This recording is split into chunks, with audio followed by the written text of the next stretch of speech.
Praise lord. ప్రభు పేరిట మీ అందరికీ శుభాభివందనాలు తెలియజేసుకుంటున్నాను. ఈ దినము దేవుని యొక్క వాగ్దానం చూసుకున్నట్లయితే కీర్తనల గ్రంథము 47:8 చూసుకుంటే, దేవుడు అన్యజనులకు రాజు అయి ఉన్నాడు, దేవుడు తన పరిశుద్ధ సింహాసనం మీద ఆసీనుడై ఉన్నాడని దేవుని యొక్క లేఖనం సెలవిస్తుంది. అయితే దేవుడు ఇప్పుడు దాకా మనం ఆరాధిస్తున్నటువంటి దేవుడు, మనం నమ్ముకుంటున్నటువంటి దేవుడు, మనం ఏ స్థితిలో నుంచి మరి ఆయన నమ్ముకోవటం జరిగిందో, ఎందువల్ల మనం నమ్ముకుంటున్నామో, ఆయన్ని నమ్ముకోవడానికి గల కారణాలు ఏంటో సమస్త క్రైస్తవులందరికీ కూడా తెలిసిన విషయం. అయితే చాలామంది ప్రజలు దేవుడు మాకు కాదు మీకే అన్నట్టుగా చాలామంది మాట్లాడుతూ ఉంటారు. ఆయన ఒక రాజ్యానికో, ఒక దేశానికో, ఒక జిల్లాకో, ఒక గ్రామానికో చెందిన వంటి వాడు కాదు.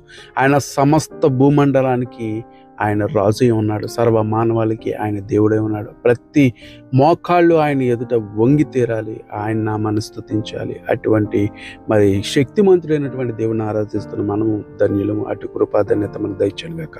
ఆమేన్.